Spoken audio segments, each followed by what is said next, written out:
gente, como é que vocês estão? Eu espero que vocês estejam bem. Eu sei, não teve vídeo semana passada, eu tive uns probleminhas técnicos com o meu computador, então não deu pra soltar o vídeo, mas vamos pensar em alguma coisa pra recompensar a semana passada. Então, tá tudo certo, vai ter vídeo normal de agora em diante, com fé em Deus. Se você é novo por aqui, é a primeira vez aqui no canal, eu sou a Anne e eu conto sobre casos criminais reais, casos não solucionados, casos solucionados, casos misteriosos. Então, se você gosta desse tipo de conteúdo, se inscreve aqui no canal, deixa o like para dar aquele boom no canal, para ajudar o canal a crescer. Compartilhe com seus familiares, conhecidos, amigos que você sabe que gostam desse tipo de conteúdo, que vai ajudar também o canal a crescer. Então, dito isso, bora lá pro vídeo. Kirsten Marina Costa nasceu dia 23 de julho de 1968. Ela era filha de Bert e Arthur Costas. Ela também tinha um irmão chamado Peter. A família morava em uma cidade chamada Orinda, no subúrbio da Califórnia, dos Estados Unidos. Era uma cidade bem pequena até hoje, ela não tem muitos habitantes. No último censo, que foi em 2020, pelo menos 19 mil pessoas morando lá. Então, imagina, em 1968 tinha bem menos. Então era uma cidade que muita gente se conhecia, muita gente frequentava os mesmos eventos sociais, então era uma cidade bem calma. A Kirsten, ela estudava no Miramont High School e lá era muito comum ter aquele espírito competitivo. Toda a escola, todo o colégio incentivava esse tipo de competitividade. Então muitos alunos eles eram destaques em provas estaduais e nacionais, eles ficavam em boas posições. Então, sempre teve aquele sentimento, aquele espírito competitivo. E lá muita gente, muitas famílias tinham grana, era muito bem de vida. Então, era muito comum alunos de, 16 anos ganharem uma BMW, um carro bem caro. Então, a Kirsten não era diferente, ela era super competitiva, ela era super atlética, ela fazia parte do time de natação da escola, ela fazia dança, ela jogava futebol, então ela era bem envolvida com as atividades escolares. Ela era bonita, super popular, bastante popular. E todo mundo no colégio e em outros colégios também sabiam quem ela era. Então, por ela ter essa personalidade mais extrovertida, ela foi convidada para participar de um grupo chamado The Bob ou Lynx, ou The Bobs, como era conhecido mais popularmente, que era um grupo super exclusivo de elite mesmo, que só os alunos de elite, não só da Miramont High School, mas de toda a cidade. Então era bem restrito as pessoas que poderiam participar, e ela foi convidada. O grupo fazia vários eventos beneficentes para arrecadar fundos para algumas instituições, né? Era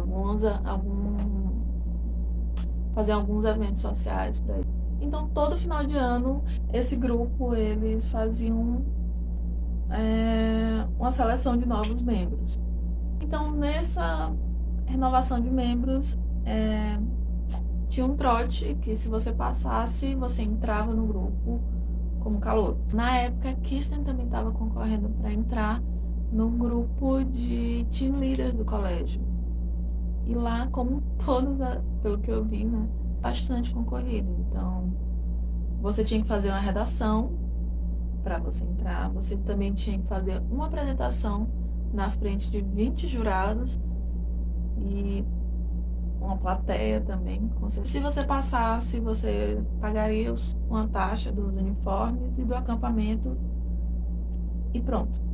Você estava dentro do... Não foi diferente. A Kirsten, ela passou na seleção para entrar para os team leaders. Então ela estava super feliz, ela estava super animada, que tudo que ela estava fazendo estava dando certo. Então, assim que começaram as férias, ela estava toda animada, então ela foi para o acampamento, que seria na cidade vizinha. Então, um certo dia, antes dela voltar para casa, alguém ligou para casa, né, dela, e quem atendeu foi a mãe. Então, essa pessoa que ligou, ela se identificou como Bob, e ela falou que tinha um convite para Kirsten, que era justamente um jantar exclusivo para os calouros da The Bobs, que eles iam fazer, mas era extremamente exclusivo, bem secreto, então só os calouros que poderiam ir.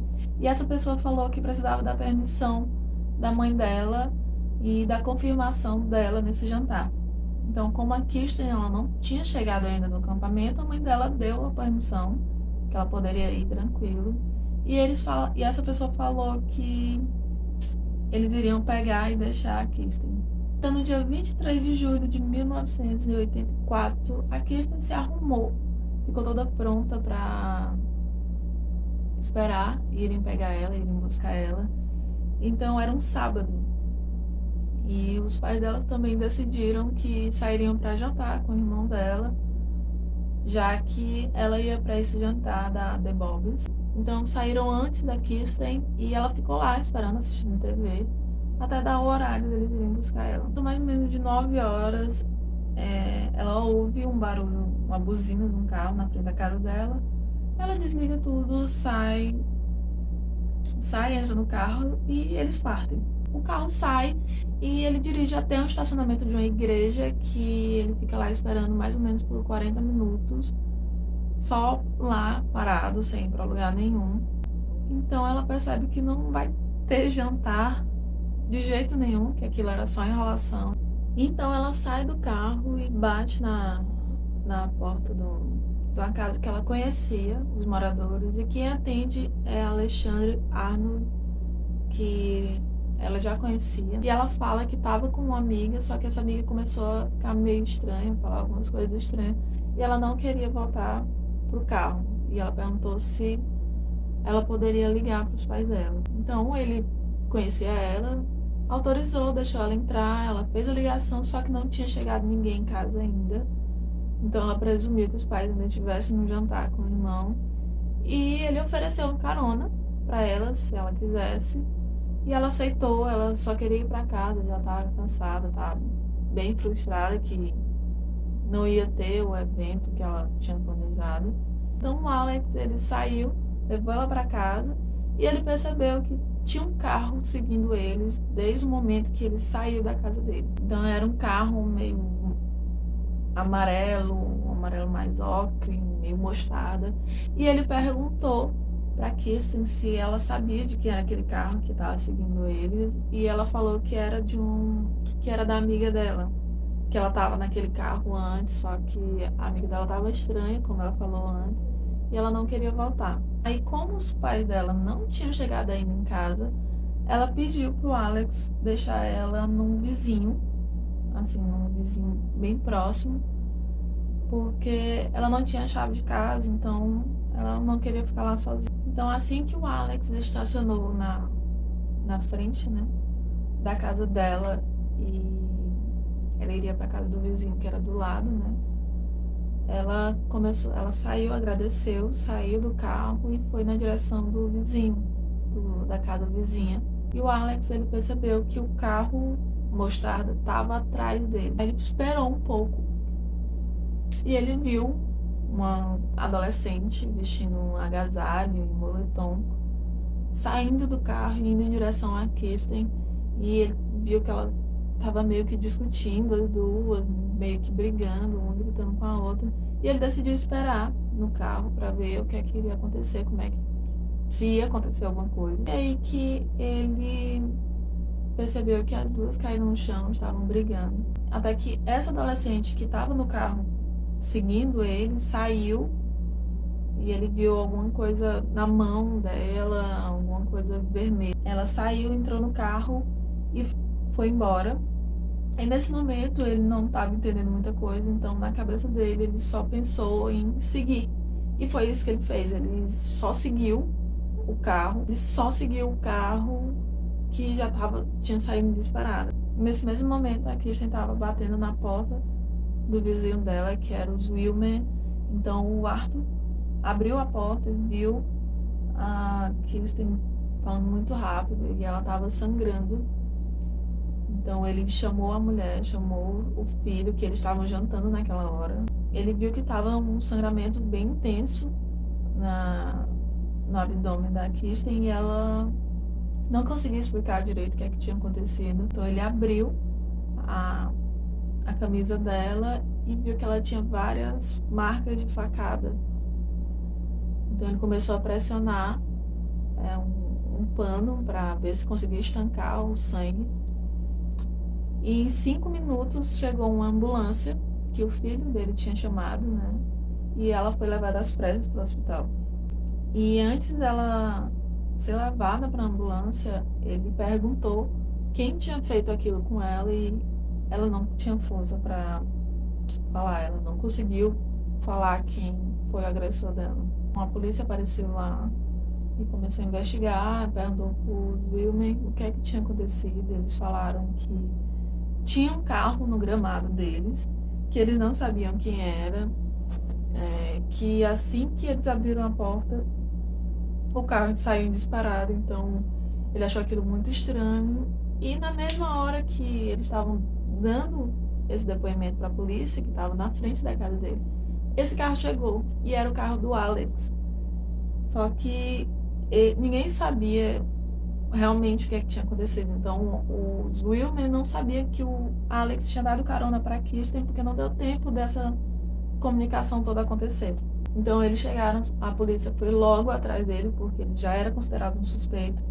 Então ele explicou tudo, que a Kirsten chegou na casa dele, batendo, pedindo carona, pedindo para falar com os pais dela, e ele decidiu dar uma carona para ela. E ele falou que tinha visto essa adolescente que estava discutindo com a Kirsten, que depois saiu correndo. Ele não sabia o que é que tinha acontecido com ela, realmente. Ele só imaginou que tivesse sido uma briga mesmo de adolescente, e por impulso ele saiu perseguindo essa menina assim que ela entrou no carro. E quando a polícia perguntou para ele as características, ele disse que era um adolescente de rosto redondo, com cabelos loiros, com uma roupa bem mais informal, então casaco e um moletom, alguma coisa assim. Então era uma descrição bem genérica, porque muitas garotas tinham aquela mesma descrição. Os pais da Kirsten já estavam voltando do jantar quando eles se depararam com a rua deles inteira, cheia de viaturas, cheia de gente, toda aquela movimentação que não era nem um pouco comum. Os pais dela já começaram a ficar bem nervosos. Então, assim que eles chegaram, o pai dela estacionou o carro, né, na calçada, e foi direto falar com os policiais, e a mãe dela ficou dentro do carro, só aguardando, como se ela estivesse meio que esperando uma notícia ruim. Então foi nessa hora que a polícia começou as investigações. Então tinha uma testemunha, que foi o Alex, que ele viu a garota, ele viu o carro dela, né? Ele perseguiu, só que ele meio que perdeu ela de vista. Então o primeiro pensamento dele foi voltar e relatar tudo isso para a polícia. Ele relatou realmente. Então no outro dia, no domingo, toda a cidade já estava sabendo o que tinha acontecido com a Kirsten, que ela tinha sido assassinada e que o assassino estava solta. Então, após isso, muitos pais, muitas mães incentivavam as filhas a não ficarem sozinhas, sempre andarem em duplas ou trios, porque na cabeça da sociedade, né, da comunidade, tinha um serial killer à solta, tinha uma pessoa muito perigosa à solta. Então eles só pensavam em métodos para deixar mais seguro. E a polícia não tinha nada. A polícia não passou 6 meses, começou investigações, só que sempre dava em ruas, em becos sem saídas, até que eles fizeram uma lista de suspeitos e que batiam com a descrição que o Alex tinha dado. E dentro dessa lista tinha uma das amigas da Kirsten, que era a Bernadette Proty, que meio que batia com a descrição. E o pai dela tinha um carro parecido com a descrição. Então ela foi chamada para a delegacia para falar sobre o dia, sobre a noite que houve o crime. E ela falou que estava trabalhando como babá para os filhos de uma vizinha, que ela tinha costume. Então, os investigadores perguntaram se ela poderia fazer um teste de polígrafo. Ela fez e ela passou. Então, eles a liberaram. Acabou que eles meio que deixaram para lá, não foram atrás de saber, de confirmar o álibi dela. Então, a Bernadette também tinha ficado em casa no verão, treinando para aquela seleção de team leaders que ela também estava querendo entrar junto com a Kirsten, só que a Kirsten entrou e ela não. Então a Bernadette, ela era uma pessoa bem popular, só que ela tinha um problema de autoestima meio que complicado, porque ela não se via como uma pessoa popular, uma menina bonita. Então ela meio que focava mais no fracasso dela do que no sucesso que ela tinha. Muitas amigas dela em comum que conheciam, que conviviam com ela, falava que a Bernadette ela tinha um complexo de inferioridade com a Kirsten, que ela meio que idolatrava a Kirsten porque ela via na Kirsten o que ela não conseguia ser naturalmente. Então ela se reclamava muito que a Kirsten tinha dinheiro e ela não, os amigos dela conseguiam coisas novas, coisas boas, coisas modernas, e ela não conseguia ter. Então ela era bem frustrada com essas coisas, porque ela queria fazer parte de um universo, de uma vida mais glamourosa, mais chique, mais moderna, como as amigas dela, e a família dela não tinha como. E além do The Bobs, ela também queria entrar para outro grupo que era bem parecido, bem similar com o The Bobs, chamado Alanto, só que ela não conseguiu entrar. E a Kirsten, ela foi chamada e ela recusou. Ela preferiu ficar só no The Bobs. Ela não conseguiu entrar no grupo que ela queria. Ela também se candidatou a fazer parte da equipe do anuário da escola e ela também não conseguiu. Ela até implorou para o reitor para reconsiderar a entrada dela e ela não conseguiu entrar. Então ela meio que focava nessas coisas e nesses fracassos dela, né, por assim dizer, e ela não conseguia se reerguer, ela não conseguia pensar nas coisas boas que aconteciam na vida dela. Então, com o passar do tempo, a polícia não tinha nenhum suspeito assim forte para acusar, não tinha pego, não tinha conseguido evidências, não tinha nem uma pessoa assim de interesse mesmo, e a investigação não estava indo para lugar nenhum, o que era bem frustrante para os pais, para a família da Kirsten, porque eles estavam vendo que a polícia não ia conseguir pegar quem tinha feito aquilo com a filha. Então eles decidiram contratar um detetive particular para uma investigação bem mais aprofundada. Então esse detetive, ele pegou todas as informações que a polícia tinha e toda a lista de suspeitos e começou a investigar um por um, começando pela confirmação dos álibis de cada um naquela noite. E ele foi checando, até que ele chegou no nome da Bernadette Proty e ele foi conversar com essa vizinha, que ela disse que tinha ido trabalhar para ela como babá dos filhos dela naquela noite, e ela falou que não, que já fazia algum tempo que os filhos dela não tinham a Bernadette como babá, que naquela noite especial também ela não estava. Então ele voltou, confrontou a polícia, porque a polícia não foi confirmar o álibi dela, e foram verificar o teste dela no polígrafo, né, para saber se no detector de mentiras, para saber qual tinha sido real o resultado, porque a polícia falava que não tinha ido confirmar porque ela tinha passado no teste, e quando pegaram esse teste, levaram para o FBI para eles relerem, né, descobriram que ela não tinha passado no teste. Então eles descobriram que a Bernadette estava mentindo sobre aquela noite. Então, no dia 11 de dezembro, a Bernadette ela foi convocada para dar um novo depoimento, né? E dessa vez o FBI estava trabalhando junto na investigação. Então, o investigador ele começou a descrever o perfil do possível suspeito, do possível assassino, né? E depois que ele terminou de falar, de descrever essa pessoa, né, o perfil mental dessa pessoa, a Bernadette baixou o olhar e falou: essa pessoa parece comigo.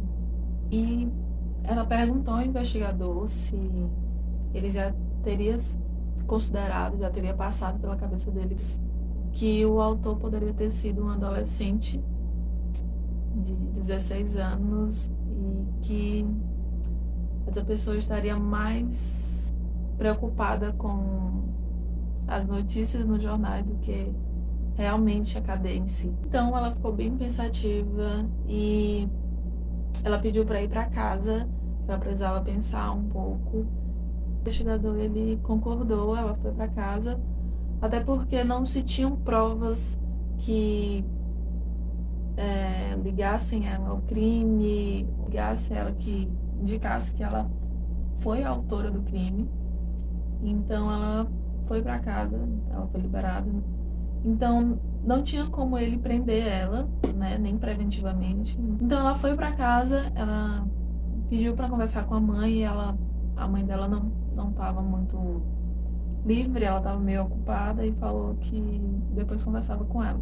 No dia seguinte, a Bernadette, ela entregou para a mãe dela uma carta e falou que era para ela abrir assim que ela saísse, que ela fosse para a escola, que ela não abrisse antes. E assim foi feito. A Bernadette saiu pro colégio, a mãe dela resolveu abrir a carta e lá tinha toda a confissão da Bernadette. E assim que a mãe dela leu a carta, ela entrou em contato com o pai da Bernadette e rapidamente eles foram buscar ela no colégio e levaram ela para a delegacia para prestar depoimento, para ela finalmente confessar o que tinha acontecido naquela noite. Então a notícia se espalhou por toda a cidade com a informação de que tinham prendido o suspeito, só que ninguém sabia quem era o suspeito, não divulgaram quem é.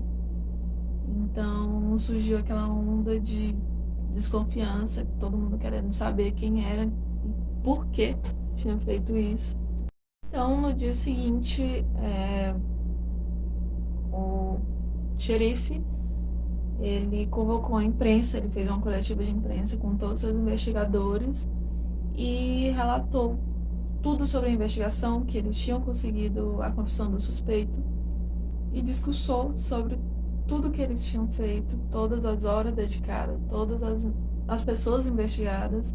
Então ele falou que agora eles tinham um suspeito. Então 3 meses depois iria acontecer o julgamento da Bernadette Prodi e o tribunal estava lotado de pessoas, de estudantes, de pais, familiares e amigos para esse julgamento gigantesco de Orinda. Então, no julgamento foi lido a carta que a Bernadette tinha dado para a mãe dela confessando o crime, além da gravação de 90 minutos dela confessando também um crime. E ao lado dela estava a mãe e a irmã, que não saíram do lado dela de momento algum, não soltaram as mãos, e em vários momentos do julgamento as 3 choravam bastante. Então tudo estava acontecendo e assim que colocaram a fita dela, da gravação, para tocar, o salão ficou todo em silêncio, só se ouvia a gravação da fita. E em primeiro momento, a primeira pergunta que a Bernadette fez para os investigadores após a confissão foi: o que vocês vão falar para a imprensa? Eu vou para o salão juvenil ou eu vou para a cadeia? Então ela tinha essa preocupação surreal do que as pessoas, do que o pessoal do colégio vai falar, vai pensar sobre ela. Então ela tinha muito essa preocupação da imagem dela, do que iria acontecer com ela.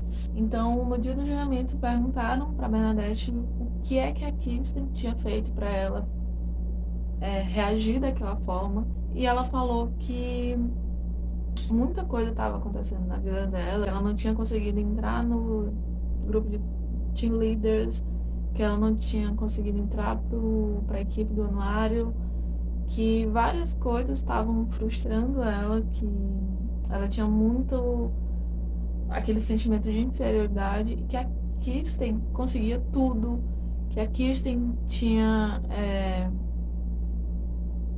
ela tinha mais sucesso do que ela nessas coisas, e ela estava se sentindo muito mal.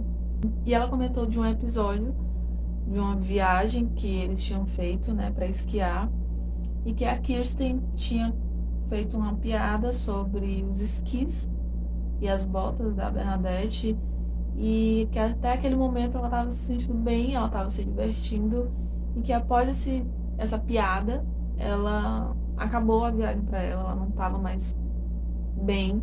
E então ela falou sobre a noite, o que tinha acontecido naquela noite, e que ela foi buscar a Kirsten, e ela comentou que assim que a Kirsten viu que era ela no carro, ela meio que, é você, meio que com desdém.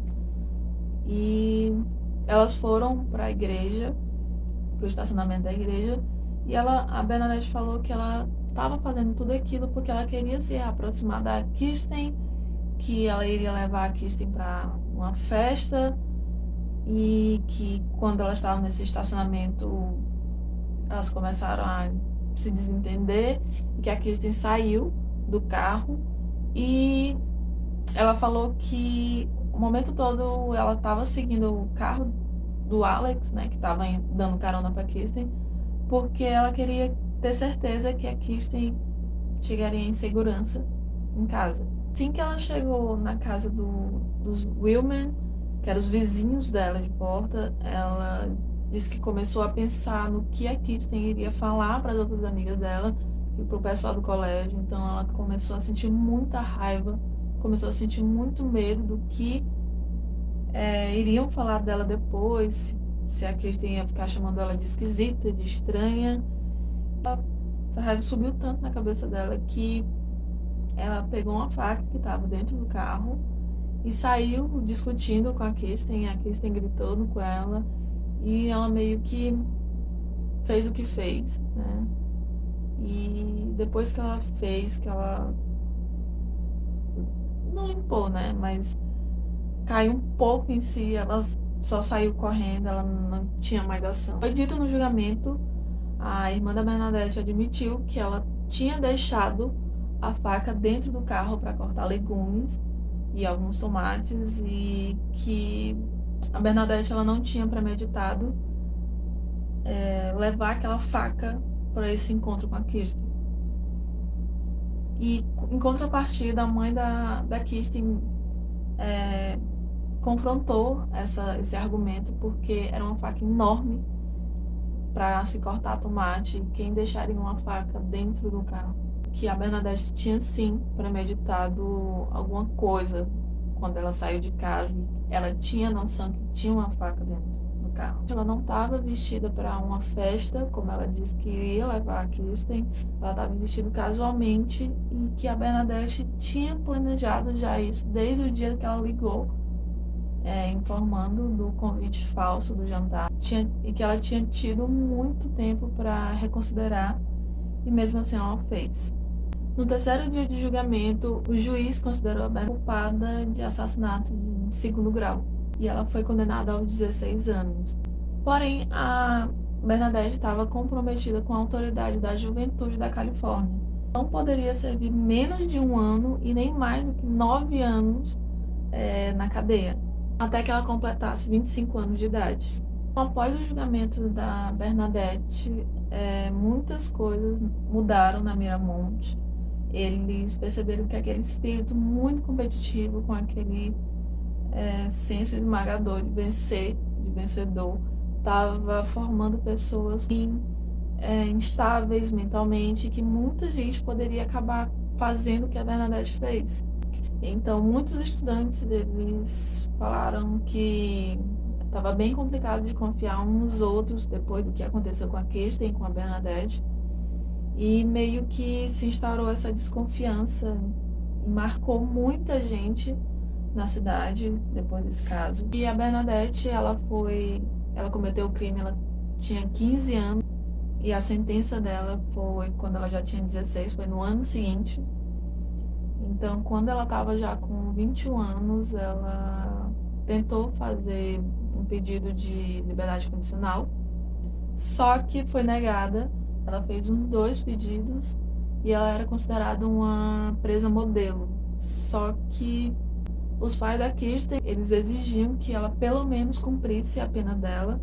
Após todo esse caso, os pais da Kirsten, a família dela, se mudou para o Havaí e só quer esquecer, né, toda essa tragédia. Então, em 1992, a Bernadette ela consegue sair da prisão. Ela já está com 23 anos e ela cumpriu 7 anos da sentença dela. Depois que ela saiu, ela mudou de nome, saiu da Califórnia, não quis mais voltar para lá. E ela meio que vive no anonimato. Ela casou, ela já tem filhos. Depois disso, foi lançado um filme que ficou até relativamente famoso. Só que só as pessoas de Orinda sabiam que era inspirado num caso real, que foi o caso da Kirsten, da Bernadette.